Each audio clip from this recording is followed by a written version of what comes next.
Welcome to another edition of Griffith Realty's Land and Legacy. I'm Scott Griffith and my sister Carol, and we're really pleased today to talk a little bit about the safety of our community and be proud, I guess, of the type of people that we have in our community. And one particular is the Michigan State Police.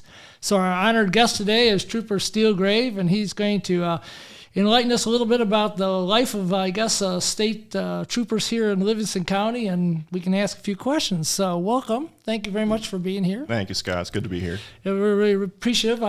We've had a little chance to have a conversation, but about maybe 10 years ago, I know the Michigan State Police made a commitment to keep their headquarters in Brighton as they were consolidating across the state.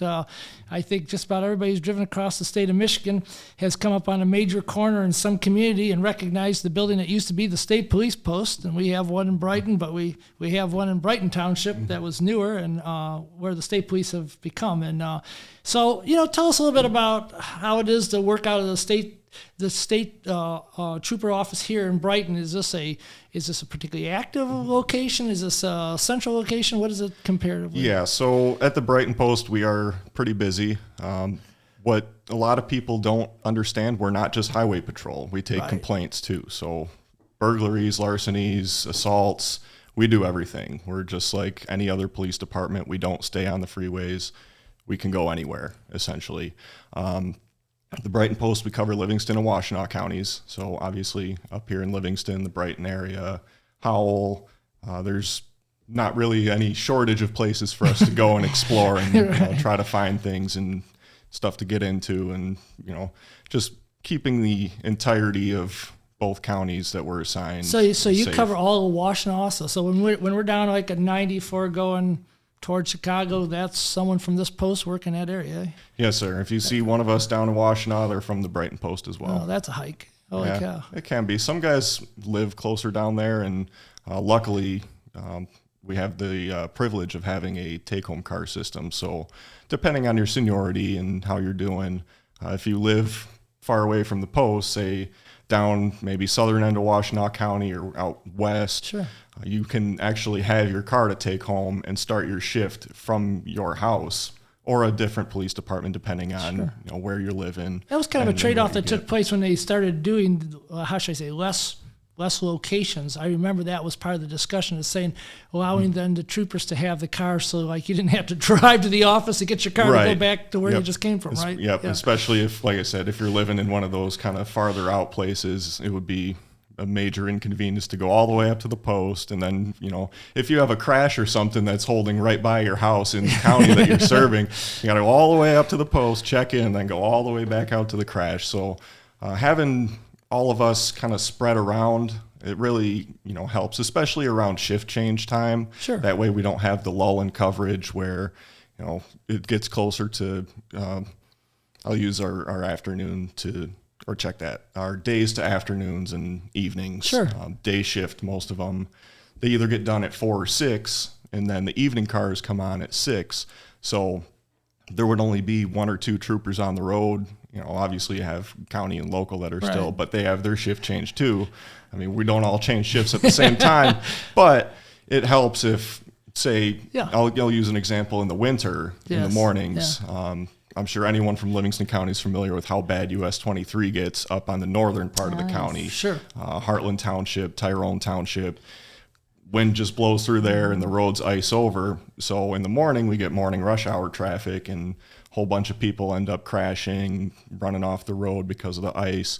And it's a lot easier for me to just check in if I live up there and then go start handling crashes right away and not have any kind of delay, and hopefully get people on their way and back down track. Seeing cars in communities is I'm sure good in a million ways. One is it adds a feeling of security, but secondly, I mean, it's good for the state police to be seen in the community. I mean, there's a whole bunch of benefits to that, in my opinion. It is just a conservative guys watching, So I know we're talking about, and I know it's not just road patrol, but we'll talk about Tuesday.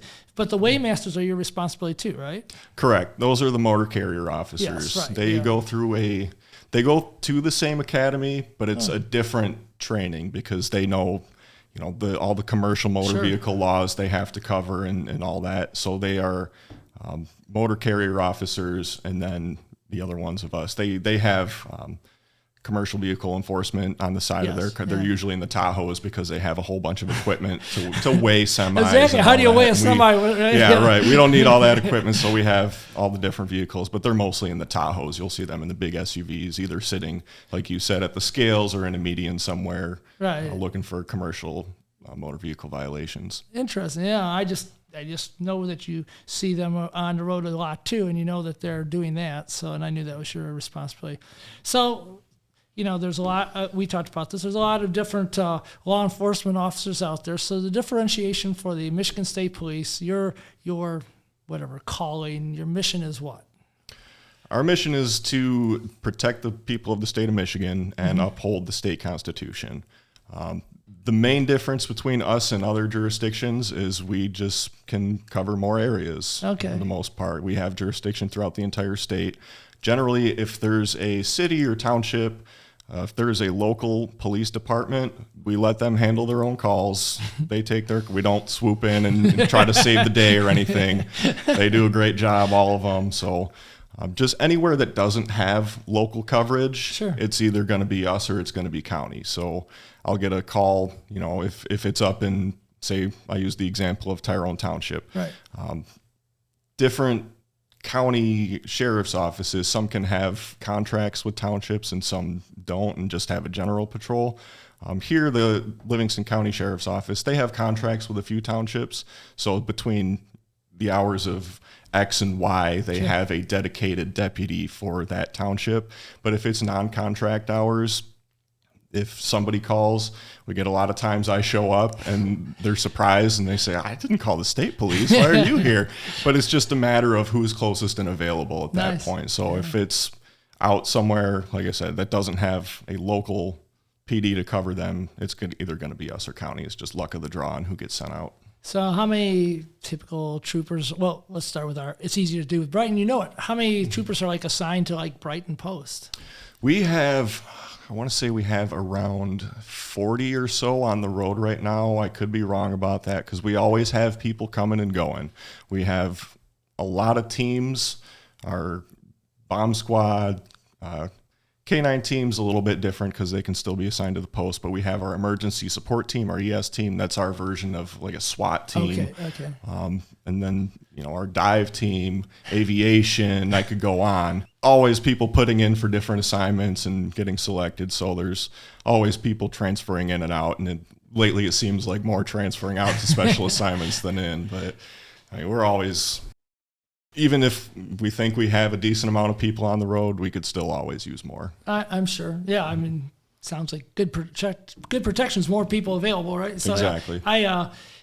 She had to be now over a month ago. I saw the state police, and it was their emergency tactical unit going south on 23, flying along. They were in a rush, let's put it that way, going someplace with the lights on. And I'm like, that's a really amazing piece of equipment, and they are flying.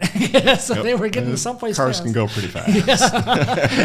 There's a big machine going fast. Yeah. It can be fun. It can also be a little bit nerve-wracking because you got to worry about all the other drivers and if they're going to see you or not. Or if I was looking out the back window, saw it coming, I'd be a little nervous. Well, unfortunately, not everyone does look out the back window as much as they should. And stuck behind them, hitting your air horn. Like, come on, I got somewhere to be. Can you please move over?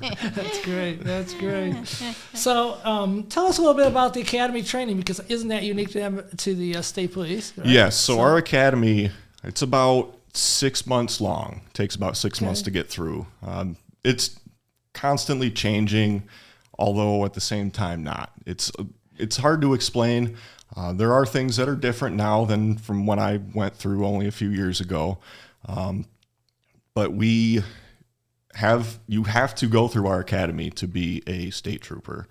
They recently did a transfer school, which was a new thing that they introduced, where before, even if you had 10, 15 years experience at county or a local agency, you would still have to go through the full academy as if you didn't have a job in law enforcement at all whatsoever. But now I don't know if they're going to be running another one anytime soon, but recently they did a transfer school where someone who did work for another department, they got an abridged academy. But we live there essentially when you report on Sunday afternoon or evening, all the way until you get released on Friday. We eat there, we sleep there, we do all our training there, and it's essentially like being in college, except a little bit more intense. Yeah. I'm thinking intense is the term here. Yep. And of course, anybody's driven along, 96 and sees where the academy is. You've seen the skid pad and all that. I mean, absolutely. Half the fun is to look over there to see if you guys are trying to do maneuvers. Yeah, the drive track's probably, I would say, almost everybody's favorite part of recruit school. It's fun to rip around on the track, and then, like you said, we have the skid pad, which they have a special coating over the pavement. And then when it gets wet, traction is not very good, and there's actually a device in the vehicle that the instructor can turn off the ABS, so they can put you in a skid, and you got to get out of that skid, and you have to rely on your ability to operate that vehicle instead of ABS kicking in and slowing you down. You have to actually control it. That's cool. Yeah, I just that like I say, you go by there, and it's always fun to see if they're out training somebody, because half the fun is to see what the cars are doing, right? Exactly. So that's cool. That's very cool. So I don't know why I thought about it, but so do state troopers wear body cams or not? We do have body cameras now. That's something they introduced recently within the past year. We didn't for the longest time, and I don't know what the decision-making process was. I just realized I don't think I've ever seen anything that talked about the state troopers' body cams. Right? Yeah, we just got them recently, and they mixed feelings on them for people on the road. But in my experience, I wasn't too crazy about the idea, but I've actually come to like them. They're very reliable. They help a great amount when we have a whole incident recorded. Say, for example, a drunk driver. Sure. Instead of having to articulate in our report what happened. I mean, we had in-car videos before. Yeah, I was but gonna say, it's also another them. helpful tool to have a camera right up close to that person, seeing all their actions that they're doing, their mannerisms, and some. Depending on their proximity to the car, it's a lot easier to see their footing when we're doing, say, either the one-leg stand or the walk and turn test. You can easily see if they step off the line or miss a step heel to toe or something like that. And it's, like I said, the body cams, they're really good for recapping and going back and typing your report. They're a great tool. No, that's great. I just, like I say, it's something I can't even think I've seen anybody ever have. I've seen the in-car, you'll see on news or something, but you've never seen that I remember the state. So that's good. Yeah. Right. And so tell me, it's got to be a daily issue. How much do you have to think about your safety on the road? I mean, I can't imagine. Every time I go by, I can't imagine being the guy that has to stand here with all these nuts going by. You got the one nut, but there's a few more still out there. Yeah, no. Safety's always on our mind. We always do what we need to do to be able to go home to our family at the end of the shift. It can be definitely uncomfortable standing on the side of the freeway when you're out on a traffic stop and people are blowing by at, speed limit's 70, but you and I know that not everybody's going 70 all the time. The guy that hits is going 70 because in the right lane. Yeah, right. People 80, 85 miles an hour, and they recently passed the move over law in Michigan, which is great, but we still get people that don't adhere to that, and we try to stop them and educate them on the law because we don't like it when we're standing outside of someone's car trying to talk to them, and then a car buzzes by us at 80 within a few feet. 45, which is the rule, is still pretty dang fast if you're standing a few feet from a car. I don't care how fast the car's going. That's not something. Yeah, I don't think. I mean, it's something that the average citizen wouldn't necessarily understand the feeling of being in that situation without actually being in it. So, and it's not really practical to get a line of everyone saying, all right, step on up. You stand right here. We're going to drive a car by at 80 miles an hour and see how you like it. Well, I'm bending over saying, no, really, I need to see the driver's license. Yeah, right. Yeah. So that's the thing, is our attention has to be divided between what the motorists are doing that are driving by us as well as what's going on in the vehicle. So we're always looking all around, keeping eyes out for danger or anything that might be unsafe. So, I mean, and so that that's the easy part of the safety. I you live your life also with the potential threat of some bad person sitting in a car that you have to walk up to. I imagine it's a very stressful thing for your family to deal with on a daily basis, to realize this is the way you live your life, So guess what? In real estate, we don't have this problem. Well, we hope not. Yeah, right. The day we do, we're calling you. Yeah, exactly. We'll be out to help. Yeah, I'm kind of like, not what we have to deal with. So, speaking about the families, does that make it a closer knit organization because the families all deal with the same sort of risk, or is it sort of just everybody goes home and that's it? It depends. One of the things, like I mentioned with the take-home cars, one of the drawbacks of that is we don't have the camaraderie of everyone coming together at the beginning or the end of the shift for a shift brief. Sure. Don't have people playing jokes on each other at the post, or we still, some of us have squad meetings where we get together as a squad just to check in with everyone, get word from the Sarge on any changes in policy or anything like that. But our squad, at least the squad I'm on, we're really close. Yeah. We enjoy being around each other. Squad dynamics they could be kind of complex. It is essentially like a small miniature family. And one of the things about our academy too is you get to bond with all of the recruits at the time that are in your recruit school. And so and they all get sent out to their different posts, and so you have essentially family members all over the state. And it's good to, if we're working a detail, say for example, we get the Michigan football games, Michigan State games, Lions games, and people get pulled from different posts.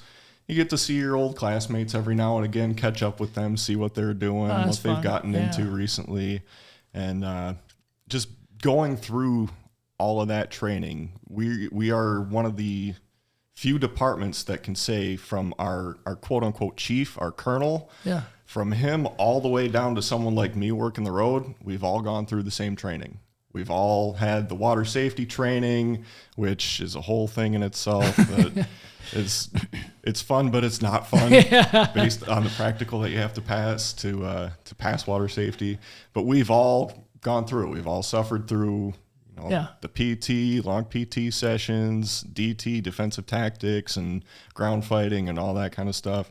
It's a lot easier to be able to come together with your classmates and your coworkers when you've all gone through the same thing. It's similar to like an armed forces or something like that, but just to maybe a little bit lesser extent. What's the typical, do you guys have a career path? I mean, is it like you're 20 years and out, 30 years and out, 10 years and out? Is that just... There's not really a clear set career path.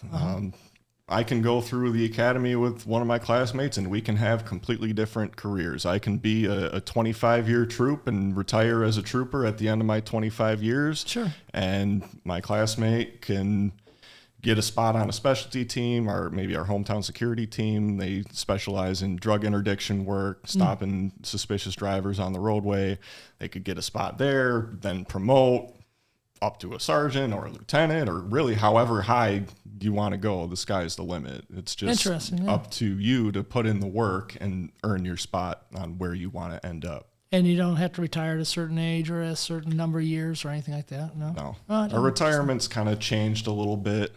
There's guys that are retiring here within the next couple of years. They're on a different contract, so retirement benefits are a little bit different, and I won't get into too much of that. No, I'm just curious how. So help me out. So what makes Brighton Post one of the best places to work in the state? Well, I would say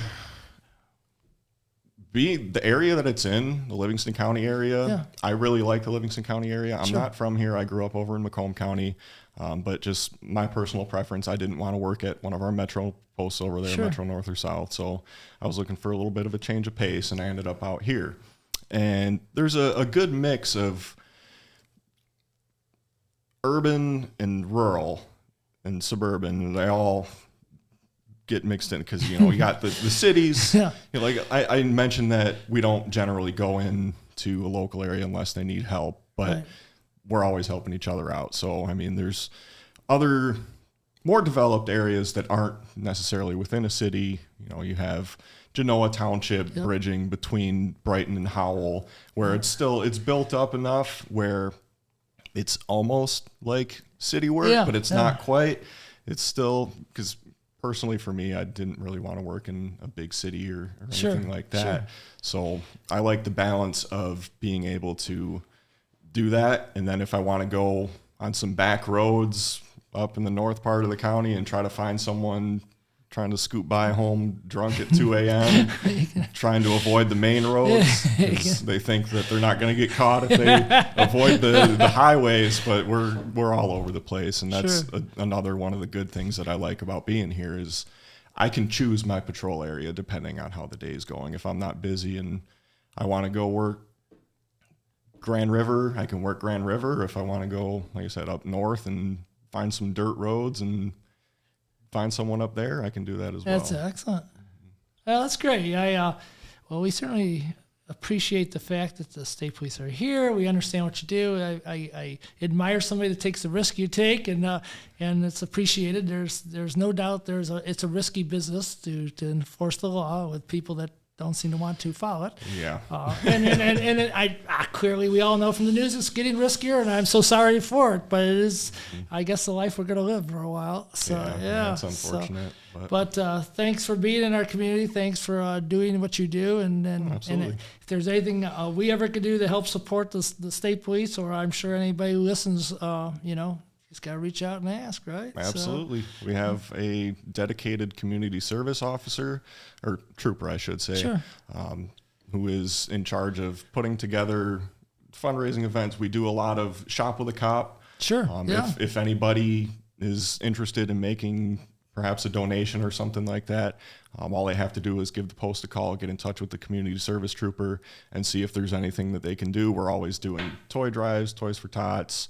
We have stuff a Blue Goose. I mean, a lot of this is around Christmas time stuff, but we also do back to school, Shop with the Cops, and that kind of thing. And we're always looking for different ways to get involved with the community. So even if there's someone that wants to try to set something up and coordinate with us, we're more than happy to lend an ear and see what someone wants to do and what ideas they have, and we'll be happy to work with them on community engagement. Well, that's really appreciated. Yeah. Trooper Staelgraeve, thank you very much. We appreciate you being our guest today. You're very welcome. Thanks for having me. Our Land and Legacy by Griffith Realty. And with that, thank you for everybody for listening.